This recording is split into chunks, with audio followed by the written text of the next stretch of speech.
ये कहानी है दो बहनों मंजरी और रजनी की। मंजरी की शादी गरीब परिवार में होती है जबकि रजनी की शादी अमीर परिवार में होती है। मंजरी को दो वक्त की रोटी भी मुश्किल से नसीब होती है जबकि रजनी के पास सुख सुविधा की सारी चीज़ें होती हैं। मंजरी की दो बेटियां होती हैं जो बहुत ही होशियार होती हैं और क्लास में हर साल अव्वल आती हैं, जबकि रजनी का एक बेटा होता है और बहुत ही शरारती और पढ़ाई में भी बहुत ही कमज़ोर होता है।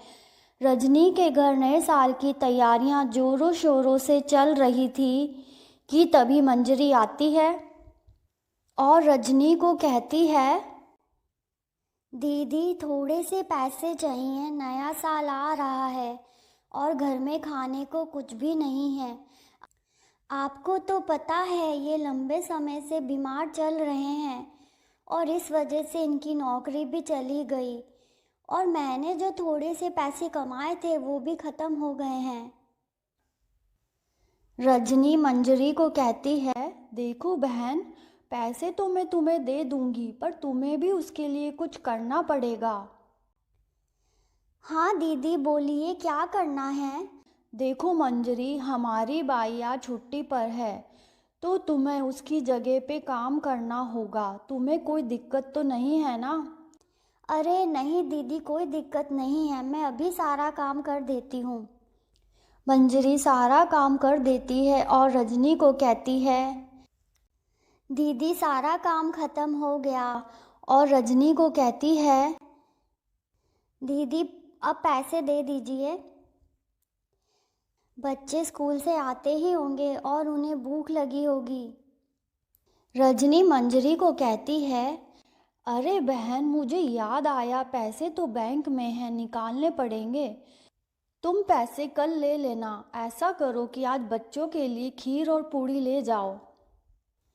रजनी खीर और पूड़ी लेने के लिए अंदर जाती है कि तभी उसका पति श्याम आता है और रजनी को कहता है, अरे रजनी, ये खीर बिल्ली की जूठी है और ये पूड़ियाँ 4 दिन पुरानी हैं।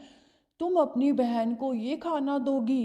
रजनी श्याम को कहती है, तुम चुप रहो जी, तुम्हें मेरी बहन की बहुत चिंता हो रही है। कुछ नहीं होगा उसे, ये खाना इतना भी खराब नहीं है और इस खाने को वेस्ट करना भी तो सही नहीं है। अगर ये खाना मंजरी के काम आ जाएगा तो तुम्हारे पेट में क्यों दर्द हो रहा है? वैसे भी उसे बचपन में मेरे से ज़्यादा प्यार मिलता था, उसके लिए नई चीज़ें आती थी और मुझे पुरानी चीज़ों से ही खुश होना पड़ता था। वो तो मेरी किस्मत अच्छी थी कि मेरी शादी तुमसे हो गई, वरना मेरी हालत भी मंजरी जैसी ही होती। रजनी की बातें मंजरी सुन लेती है और वहाँ से चुपचाप चली जाती है। घर आकर मंजरी रोने लगती है और कहती है, मुझसे क्या गलती हो गई भगवान, जो मेरी बहन ही मुझसे इतनी नफ़रत करती है।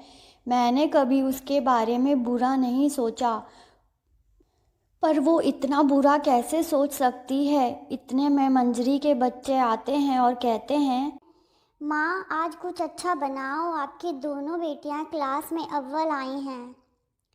मंजरी बच्चों को कहती है, हाँ बेटा, क्यों नहीं। मंजरी देखती है कि खाने का कोई सामान नहीं है। फिर उसे याद आता है कि जो आटा वो छानती थी उसका चोकर अभी भी पड़ा हुआ है, उसे उसने फेंका नहीं है। वो उसका हलवा बना देती है और अपनी बेटियों को देती है। हलवे में मीठा नहीं था और उसकी बेटी बोलती है, माँ मीठा नहीं डाला आपने। मंजरी बोलती है, बेटा तेरे बाबा की तबीयत खराब है तो मैं बाजार नहीं जा पाई, अभी खा लो बेटा, अगली बार मीठा डालकर बना दूंगी। उसकी बेटी बोलती है, कोई बात नहीं माँ, ये बिना मीठे के भी अच्छा लग रहा है। मंजरी थोड़ा सा हलवा मनोहर को भी देती है। मनोहर कहता है, मंजरी, मेरी वजह से तुम्हें ये सब सहन करना पड़ रहा है। ना मेरी तबीयत खराब होती, ना मुझे नौकरी से निकालते और ना ही तुम्हें इस तरह से बच्चों से झूठ बोलना पड़ता। मंजरी कहती है, आप ठीक हो जाओ जी। दिन हमेशा एक से नहीं होते। आज बुरे दिन हैं तो कल अच्छे दिन भी आएंगे। भगवान सब देख रहे हैं। देवलोक से गणेश जी सब कुछ देख रहे होते हैं और ये सब देखकर वो कहते हैं, मेरे होते हुए मेरे भक्त कष्ट में हैं। मैं नए साल पर अपने भक्तों को यूं उदास नहीं देख सकता। मुझे कुछ करना चाहिए। गणेश जी इंसान का रूप लेकर धरती लोक पर आते हैं और मंजरी को कहते हैं, बेटा, ये मिठाई मैं तुम्हारे लिए लाया हूँ। आज नया साल है और मैंने सबको मिठाई बांटी, सिर्फ तुम्हारा ही घर रह गया। और मंजरी को मिठाई देते हुए कहते हैं, ईश्वर तुम्हारी हर इच्छा पूरी करे। मंजरी मिठाई का डब्बा लेते हुए बोलती है, माफ़ करना बाबा, आपको चाय पिलाने के लिए घर में दूध नहीं है।